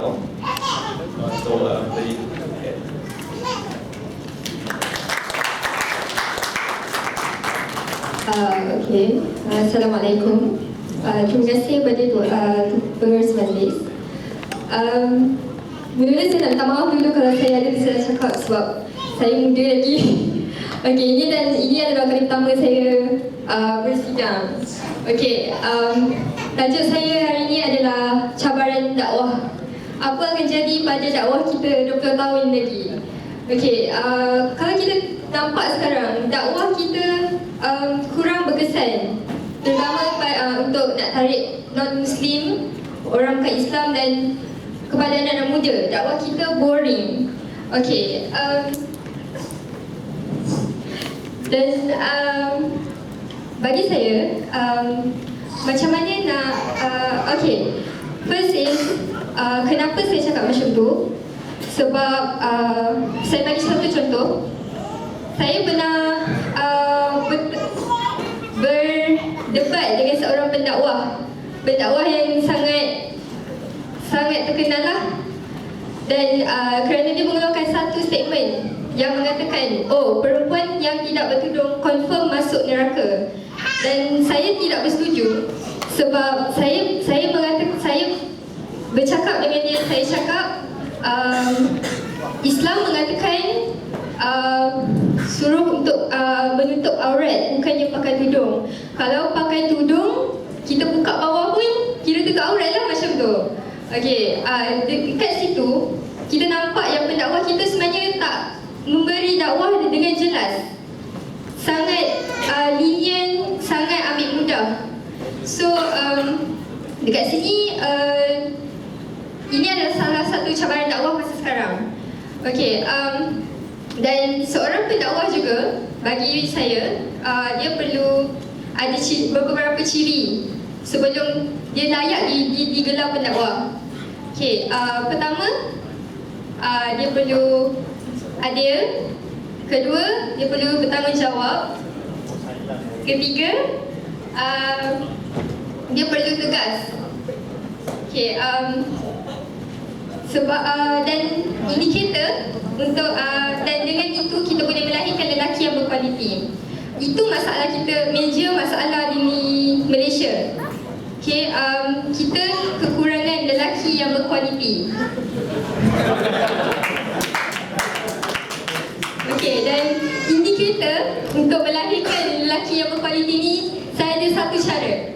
Bagi saya, pendapat saya, kita implement poligami.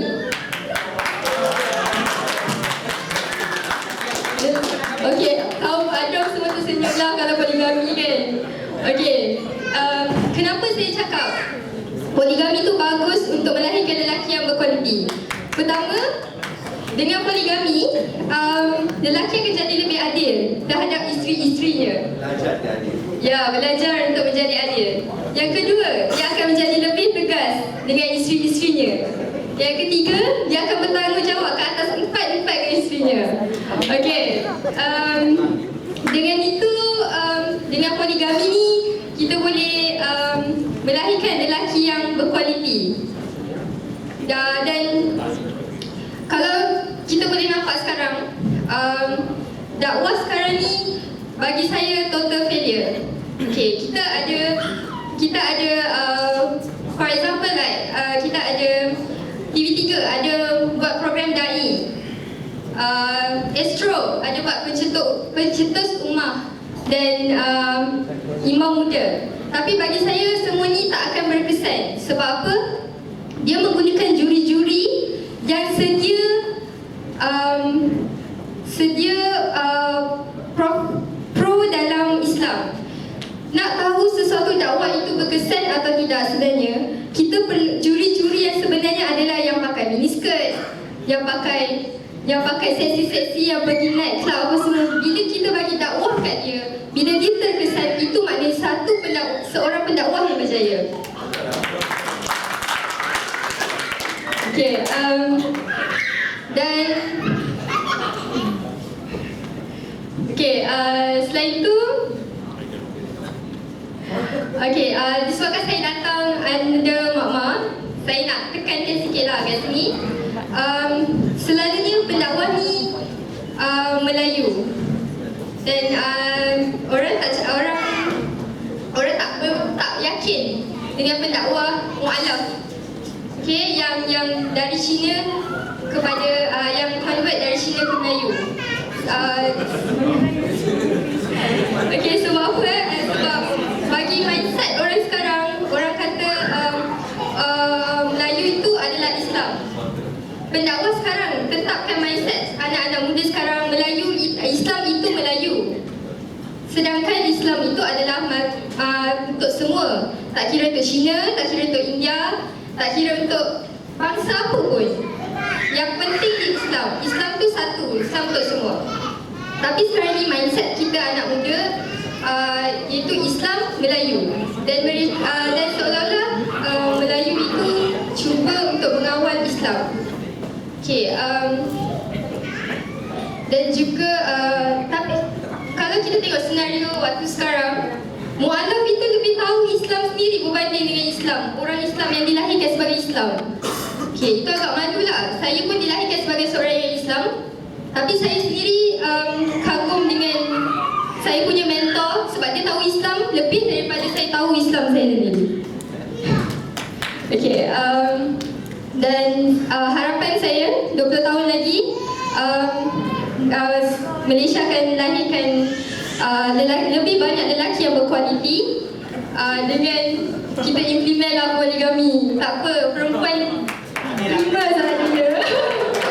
Okay, kita implement poligami dan dengan cara itu kita boleh melahirkan lelaki yang berkualiti dan seiring dengan pendakwah yang berjaya. Okay, saya rasa itu saja. Okay, terima kasih. Assalamualaikum. Terima kasih kepada saudari Farah. Rasanya satu poin yang menarik itu adalah membenarkan lelaki poligami. Dari seorang perempuan, saya rasa itu sangat rare.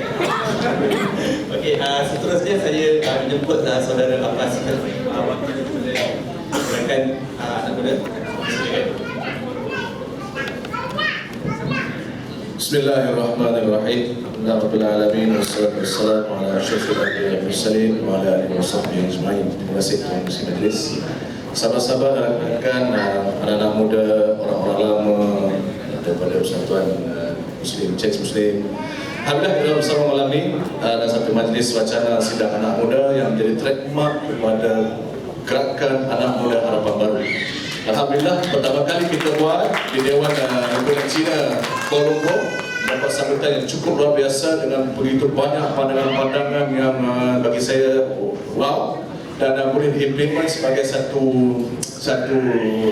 idea yang cukup realistik dan bagus untuk anak-anak muda, berkualiti untuk anak-anak muda. Baik, daripada tentang cerita-cerita semua ni, termasuklah poligami tadi tu kan. Dan tentang semua ni, kita anak muda, kita perlukan platform politik yang kukuh, di mana yang kita nampak, gerakan anak muda nampak kita perlu wujudkan kembali mendiang Pakatan Rakyat tadi tu. Kita perlu wujudkan duit parti tadi. Kita tengok impak ni. Impak ketika 2008, ketika itu Pakatan Rakyat belum lagi muncul.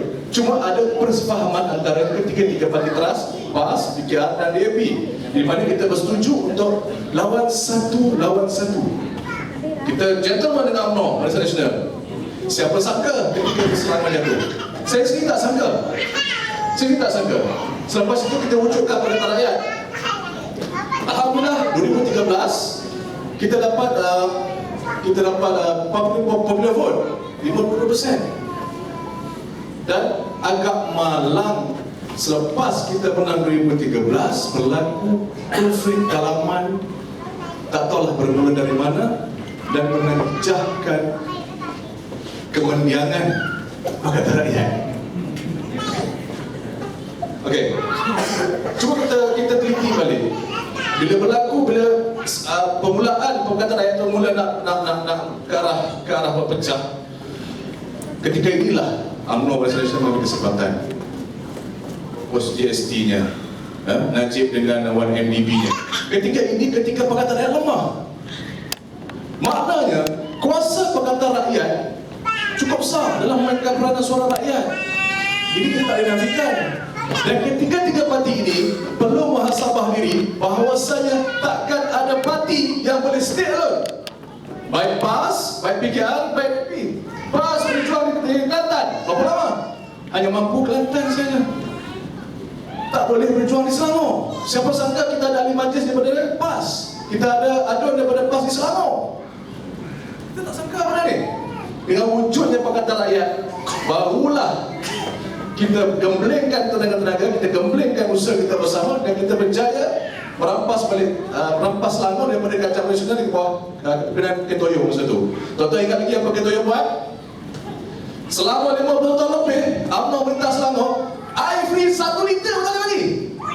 Tapi atas usaha Pakatan Rakyat, desakan rakyat, kita mendapatkan air percuma. Dan itu bukan dilakukan oleh PKR sorangan. PKR bukan PAS bukan DAP. Ini fakta. Ini kita terima. Dan saya mencari sebuah negara demokrasi yang dia memerintah satu parti. Saya mencari mana? Kita tak jumpa bahkan parti di Turki juga bertahaluf dengan parti-parti kecil di bawah. Maknanya tidak ada satu jalan pun untuk satu-satu parti politik memerintah tanpa kawan ataupun bersedia bermuafakat dengan mana-mana parti. Termasuk UMNO dan Barisan Nasional. Saya cabar UMNO Barisan Nasional. MCA, MIC tak ditunggal. Sila buang MC dan MMC. Tinggalkan. Tapi mereka tak berani. Macam mana pun kena bertahaluf, kena bermuafakat. Macam mana sekalipun. Akhirnya pada muktamar yang lepas, minta maaf kepada rekan PAS, saya terpaksa sebut ini fakta. Bila muktamar meluluskan terbatalnya hubungan dengan parti DAP dan tanpa bahas, maka terkuburlah Pakatan Rakyat secara otomatik. Kerana Pakatan Rakyat terdiri daripada tiga parti, DAP, PAS dan PKR. Mana boleh kita berpakat hanya PKR dengan PAS? Pakat-pakat pun tak ada. Salah. Jadi amanah itu, sifat amanah itu tadi boleh diperhatikan. Justru itu setelah dihumban segala pemimpin-pemimpin yang terkenal dalam PAS, Abang Mak Sabu contohnya. Saya dari kecil saya kenal PAS. Kita kenal Abang Mak Sabu. Kelantangan di Khalid Samad, Kelantangan di Dr. Zul, Kelantangan di Dr. Hatta, memperjuangkan isu rakyat. Kita kenal mereka ini. Akhirnya mereka tumbang dalam muktamar sedang dan habis. Akhirnya kita lihat suara rakyat semakin merundung dan perlunya wadah baru untuk melahirkan semula Pakatan Rakyat supaya 20 tahun lagi kita mewarisi kepada anak-anak dan cucu-cucu kita satu media politik yang kuat dan ini bukan dianggap hak pribadi kepala bapa UMNO Barisan Malaysia saja. Kita tak kisah nak namakan apa Pakatan Rakyat dan Pakatan dan sebagainya. Yang penting kita adakan dua parti supaya ada check dan balance. Itu kena jelas. Ya? Segala suara-suara daripada rekan DAP, PKR dan rekan kita ini semua akan disuarakan melalui sistem ini. Bisa ada pro dan cons. Kalau kita hanya marah pada satu, maka dia akan jadi tiga. Seperti mana Tuan Mahathir dulu memerintah UMNO. Dia lagi. Oh biasa ceramah sejam sorry. So bila kita ke mana tadi? Okey. Kalau katakanlah dua parti tadi, kalau katakanlah macam Tuan Mahathir hari ini menghentam Najib, dia juga seorang yang memulakan kehancuran ini. Dan hari ini dia keluarkan satu fakta mengatakan turunkan Najib, jangan turunkan Barisan Nasional. Banyak cantik muka kau. Mana boleh? Najib mewakili UMNO dan Barisan Nasional. Dan wajib bagi rakyat, wajib bagi anak muda mencari jalan untuk kita bersama menjatuhkan UMNO Barisan Nasional, bukan jatuhkan Najib. Itu jelas.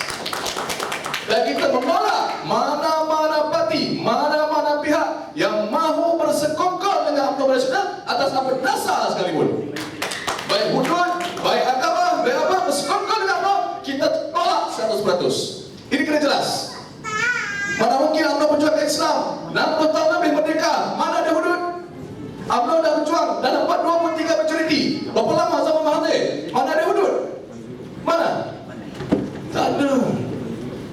sengit baru nak cari Islam. Ini memang membelah manusia. Dah nak mati boleh tinggal nak mengucap. Ketika ini UMNO dah macam ni dah. Kita tinggal nak pump dia lagi. Jadi itulah lahirnya gerakan harapan baru, dan insya-Allah pada hujung tahun ini, hujung bulan ini akan lahir satu parti baru yang bersifat amanah, progresif dan peduli. Insya-Allah. Billahi taufiq wal hidayah. Assalamualaikum warahmatullahi wabarakatuh. Terima kasih kepada saudara Abbas Azmi, gerakan anak muda harapan baru. Okey, sekarang kita akan masuk kepada sesi bagai saya akan buka kepada floor untuk apa soalan sahaja pun. Tak kisah nak cakap tak puas hati ke, marah ke, gembira ke, bersyukur datang sini ke, apa saja, kepada sesiapa saja boleh bertanya. Okey.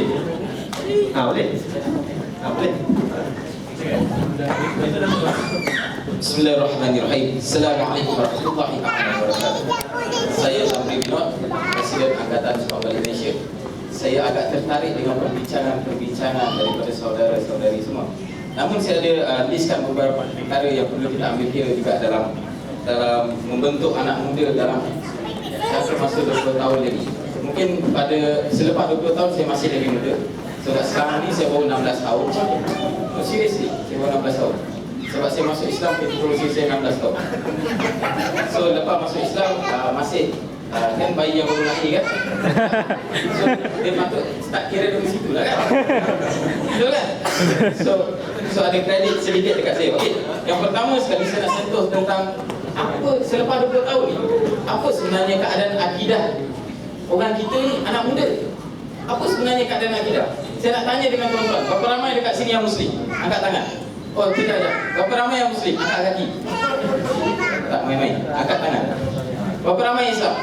Can I say 100%?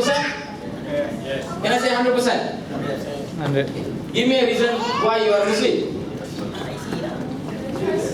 No, give me a valid reason why you are a Muslim.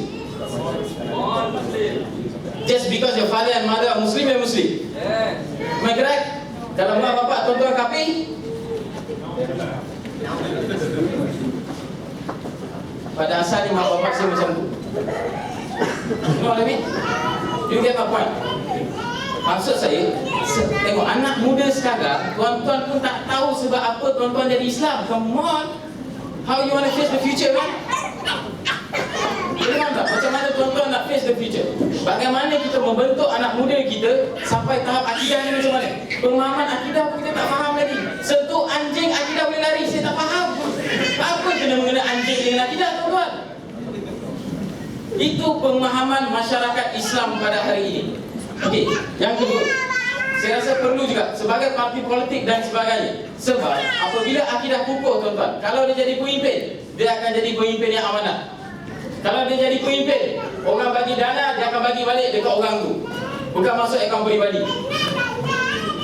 Terima. Terima. Okey. Yang kedua, about racist.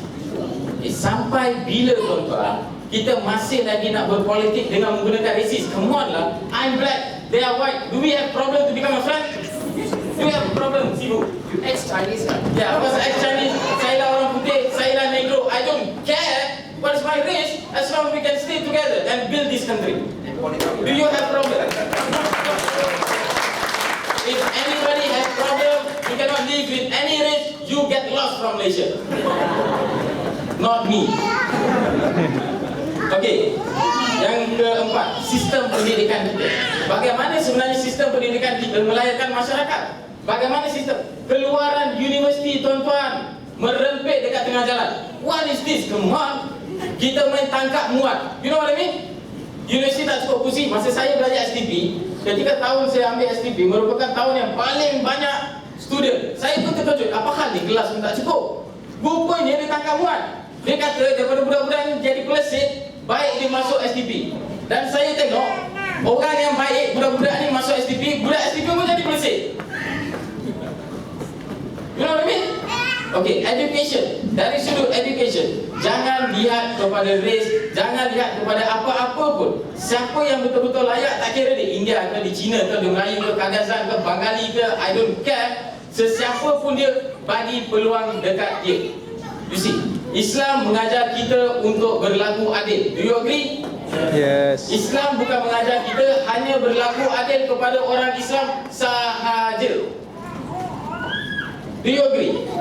Ke Islam ajar kita hanya berlaku adil dengan orang Islam, dengan orang bukan Islam dimampus sama kau. Adakah itu yang Islam ajar? Because this is what I feel. You know, this is what I face ketika saya nak belajar. Bagaimana susahnya saya sebab kuota saya bukan kuota tuan-tuan. Do you think it is fair for me? I'm asking you, do you think it's fair for me? You see, No. I born here. Do you born here? Yes.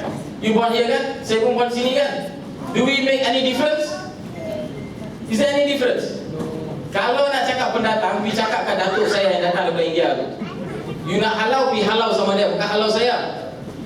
Boleh faham tak? Perasaan kami as a non-Malay, but as a Muslim. Ada beberapa poin lagi. Okey, lagi satu. Sekarang ni saya tak, mungkin kita daripada political background yang berbeza, betul? Mungkin ada fikir ada kat sini, ada orang UMNO kat sini. Ada. Lain kali panggil orang UMNO duduk sini sekali. Ada. Okay, tak kira daripada mana-mana parti. Sebagai anak muda, kita kena rasional. Kalau kita nampak parti orang lain buat salah, tegur. Kalau parti sendiri buat salah, jangan tegur, duduk diam. Parti sendiri buat salah pun balon. Kita bukan, you know what I mean? Baru perubahan yang bagus akan berlaku. Bukannya bila orang kita buat benda salah, kita tutup dan sorok masuk bawah kapet. Kapet dah bertimbul jadi gunung. This is what happened to PR. Do you agree? Banyak masalah tapi tak nak cakap. Lama-lama tuan-tuan hari ini fight, kononnya PR besok akan memerintah, betul? What if PR pun jadi macam BN? We have to stop this, come on. Buang masa je kalau Dan undi, besok tiba-tiba pun sama kat 2 kali 5. Kan dah keluar obat negeri. Okey. Sekejap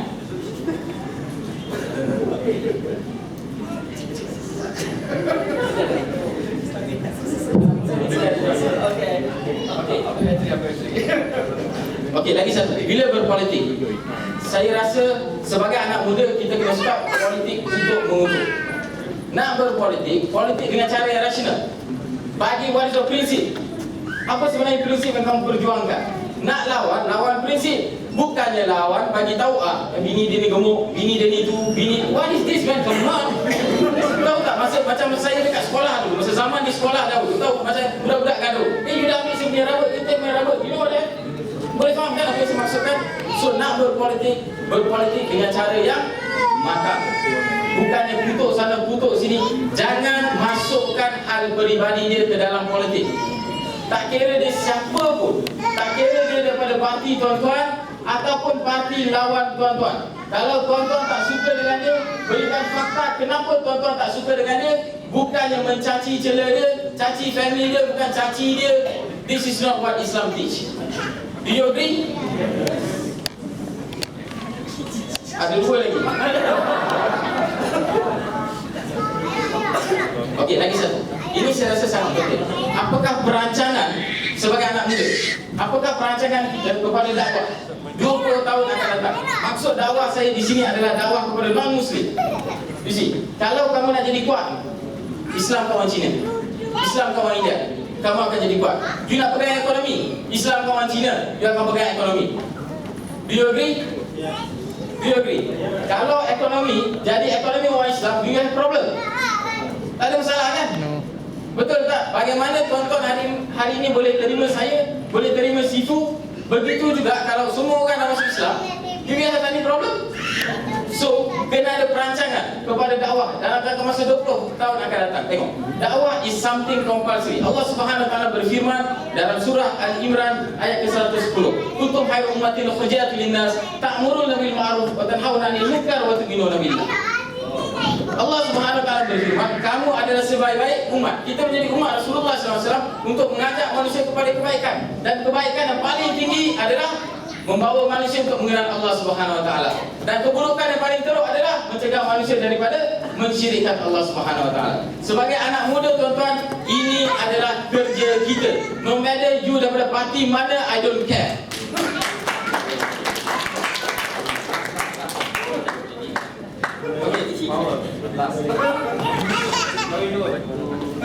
Okey, lagi satu. Saya setuju dengan angka yang daripada sebaya tengok. Anak muda pada hari ini cuma digunakan untuk angkat kursi. Betul ni? Pasang kemah. Betul ke tak? How many of you in politics? How many of you? Semua daripada politik kan? Bila ada program nak pasang kemah, panggillah MK. MK pasang kemah. You know what I mean? Anak, saya bukan kata pasang kemah atau pasang letak kerusi itu salah. Tetapi orang muda bukan itu sahaja kerja diorang. Saya nak satu hari nanti orang muda umur 20-an boleh jadi Perdana Menteri. Sebab bila orang tua, dia kena belajar daripada trial and error. Kalau dia dah tua sangat, macam mana dia nak belajar daripada trial and error? Dia baru buat trial and error dah masuk kubur. You know what I mean? There's no time to learn from the good governance that they have done. So kalau orang muda menjadi pemimpin, tuan-tuan ada masa yang panjang untuk belajar. Kalau buat kesalahan, buat kesilapan, it's okay, but you still can learn out of it. InsyaAllah. Sekian. Assalamualaikum warahmatullahi wabarakatuh. Okey, rasanya banyak soalan dilontarkan. Ada siapa yang ingin jawab dulu? Ada siapa yang ingin menambah atau menjawab soalan-soalan yang dilontarkan daripada saudara kita sebentar tadi? Kalau tadi saya nak tambah sikit berkenaan racial based system, terutamanya sekolah vocational dan juga UiTM, Kuarta Bumi Putra. Saya personally sebagai anak muda, saya bercakap apa je lah kat dalam ni kan. Okay, so sekarang saya rasa sistem ni bias to the extent that it gives privilege to Malays so much, regardless if you are practicing Muslim or not. So we feel that this is something unfair for non-Malay who are actually Muslim also. That doesn't give this opportunity. Even though they are not Muslim, it's still not fair. Yes, right.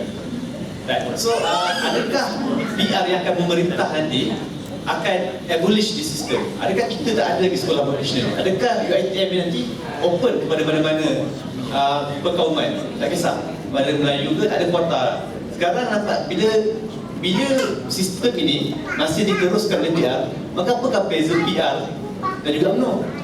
Apa beza dia? Tak ada beza, tak sama. Betul. So, adakah perkara ini perlu dibincangkan di peringkat pimpinan tertinggi Pakatan Rakyat?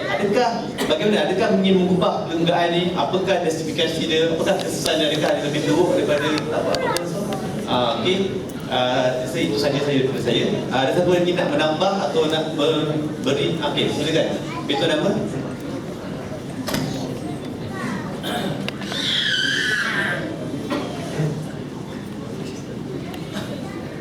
Bismillahirrahmanirrahim. Ini sekadar cadangan daripada saya, Nur Ali Hakim bin Zakaria, yang kini menuntut di Germany pada tahun pertama. InsyaAllah ini adalah satu pandangan yang mana saya rasa crucial lah. Mana dalam kita buat dakwah ataupun dalam menuju 20 tahun lagi, ada satu golongan yang disisihkan, iaitu golongan OKU, yang which is dalam menuju rahmatan di alam ni pun sekali kita melupakan golongan-golongan ni. Kita memperjuangkan hak wanita, hak non-Muslim, hak kanak-kanak dan sebagainya, tapi OKU disisihkan. Dan di mana kedudukan diorang? Dan within 20 years kita saya rasa penting lah untuk kita mengambil apa ataupun kita involvekan diorang sekali dalam apa sekali yang kita buat. Sebagai contoh yang saya dapat lihat dekat manajemen ni, which is infrastruktur yang disediakan kepada golongan-golongan OKU ni sangatlah friendly. Dan saya rasa di Malaysia ni sangat kurang lah, which is kalau dekat sekolah pun sekali pun golongan-golongan ni sangat disisihkan. So apa yang dipercakapkan adalah dalam menuju rahmatan di alam ini, golongan-golongan ni diambil kira, InsyaAllah.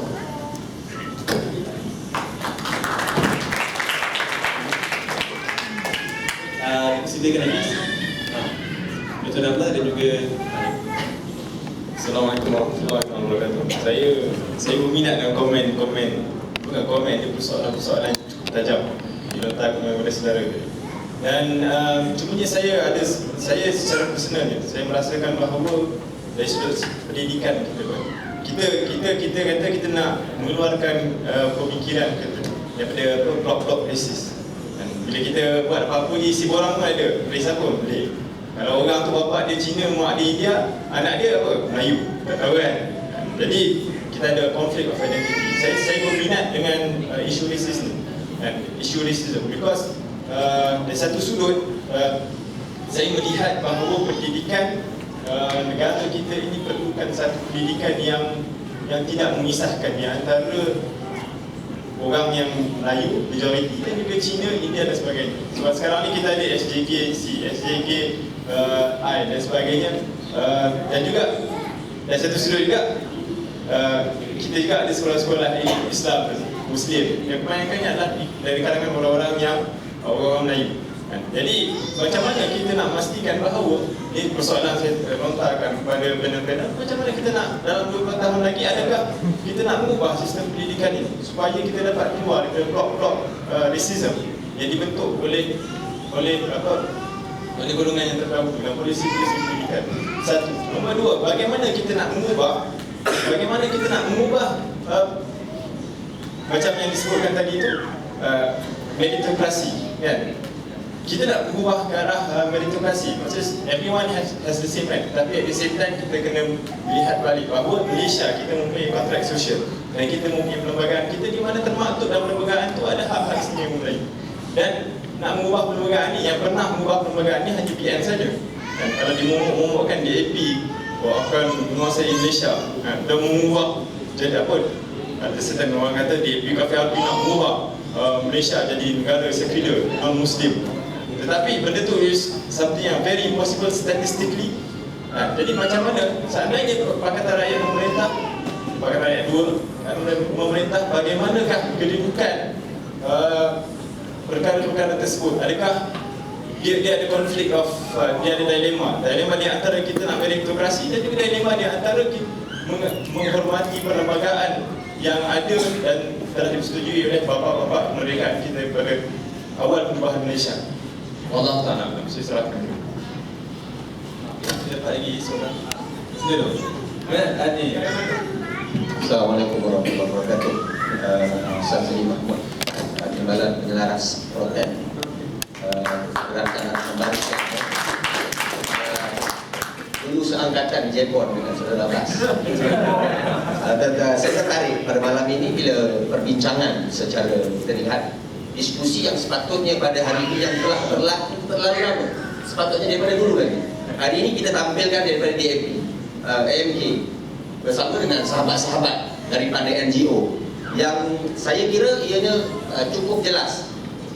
Kalau kita lihat bagaimana sebenarnya perlu adanya kuasa ataupun suara anak muda yang kita lihat daripada 2008 sehingga hari ini, sebenarnya kuasa anak muda, suara anak muda ini secara sedikit demi sedikit dipinggirkan. Kalau kita tengok rekod, saya masih ahli PAS, tapi kita melihat apa yang berlaku di dalam PAS, tak perlu cakap banyak, apa yang berlaku di dalam PAS. Dan saya ingin menyentuh berkenaan dengan beberapa perkara khusus berkenaan dengan resis dan juga ruang dakwah yang diberikan. Kalau secara dasarnya saya cuma umumkan, saya adalah seorang yang mengalami situasi politik dari tiga parti bermula daripada UMNO. Terus terang, UMNO saya adalah salah seorang daripada bangsa kezaliman kroni daripada dalam UMNO sendiri. Terus ke PAS 98 dan hari ini declaration perletakan jawatan bersama dengan saudara Bas. Bersama dengan harapan baru. Dalam yang kita lihat dalam keadaan resis, apa yang berlaku mutakhir ini, kita dapat lihat bagaimana sebenarnya pentadbiran negara kita cuba dimainkan. Kaedah resis ini, perkauman ini terlalu hebat. Kalau kita lihat hari ini, ianya sudah sampai satu tahap yang mana ianya lebih menekankan kepada Melayu dan juga bukan Melayu.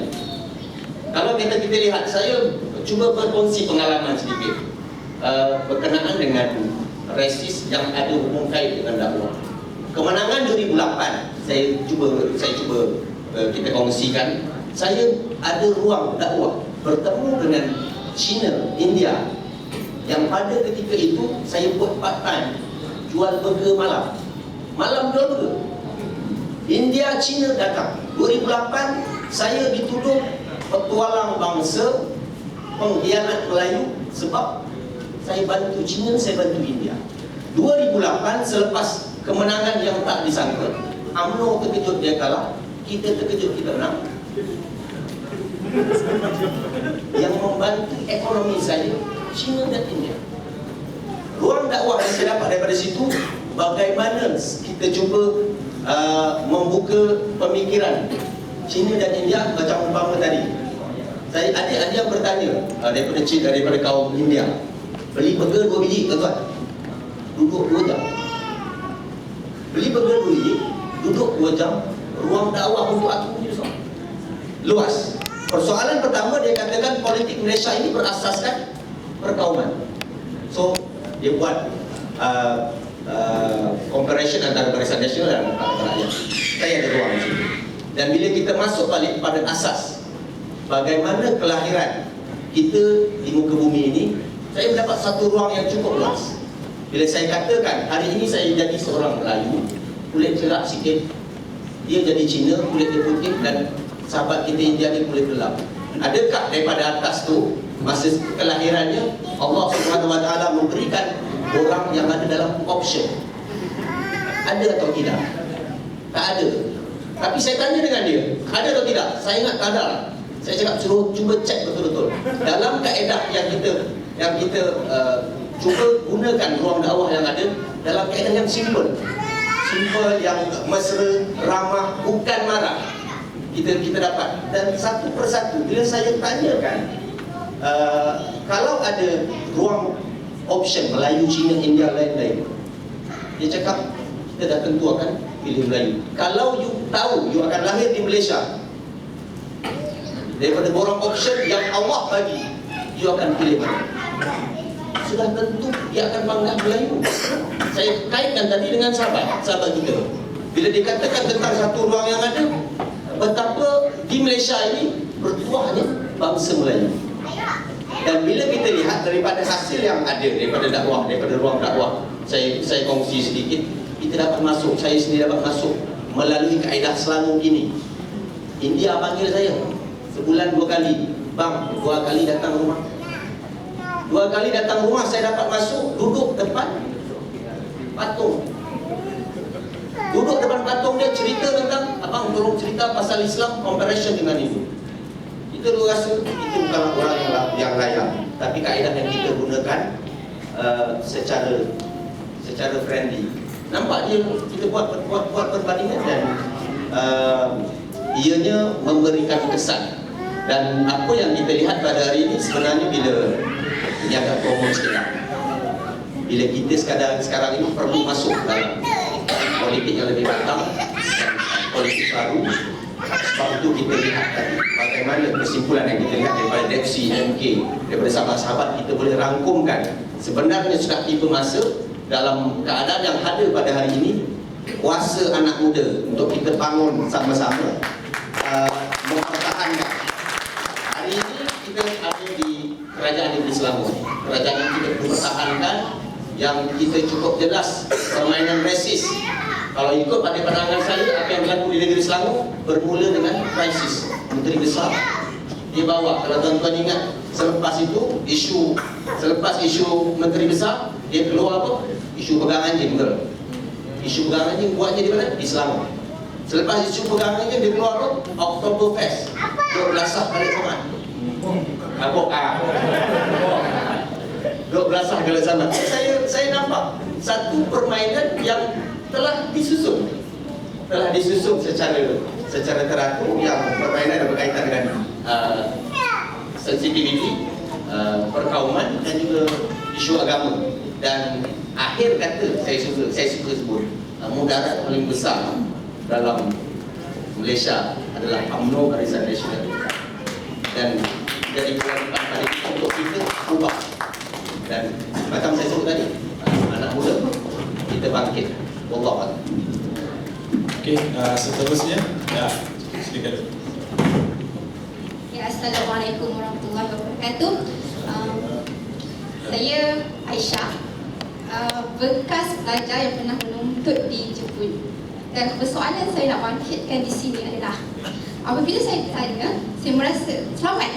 Dia bawa handbag tak perlu nak beluk atau macam barang dalam kereta api kita boleh macam lenggang-lenggang. Tapi once saya sampai di Malaysia, 1 jam lepas tu handphone saya hilang. Okey? Saya dari negara bukan Islam ke negara Islam, tapi saya duduk di negara Islam, bukan Islam. Dan sebagainya, Islam tu maksudnya sejahtera dan selamat. Tapi saya di negara bukan Islam lebih selamat dan terjamin berbanding saya berada di negara Islam. Persoalannya, okey, saya tengok rata-rata yang mengutarakan adalah permasalahan. Kenapa jadi begini. Dan bila saya mengamati kenapa rakyat Jepun, tak kira lah parti apa pun, pegangan apa pun, walaupun mereka tiada akidah, okey, diorang lahir budak, menikah secara Kristian dan mati dikebumikan secara Buddha. Dia tiada akidah, tapi kenapa mereka jujur, amanah, tidak ada perasaan iri hati. Even tu balik Malaysia, ya Allah, banyaknya sihir. Dekat saya tak rasa langsung pun ada ilmu-ilmu halus hitam ni kan. Jadi bila saya amati sana, sebab kawan saya bawa anak, so bila saya tengok pendidikan mereka bukan pada tahap universiti, maksudnya bukan bermula semasa universiti baru kita nak letak adab dan akhlak. Mereka dari kindergarten, that's mean bukan kindergarten, sebenarnya nursery, dari 1 tahun, 2 tahun, 3 tahun, 4 tahun. Mereka diajar etika untuk bersikap jujur dan tidak kedekut untuk berkongsi dan bekerjasama antara satu sama lain. Dan di sana, walaupun kawan saya anaknya berbangsa Melayu, bukan Jepun, bukan Jepun, tapi setiap bulan dia menerima allowance. Okey, walaupun kita di negara Jepun, tapi kita tak terasa kita ni bukan orang asing. Tapi saya pelik, balik di Malaysia ada pula kategori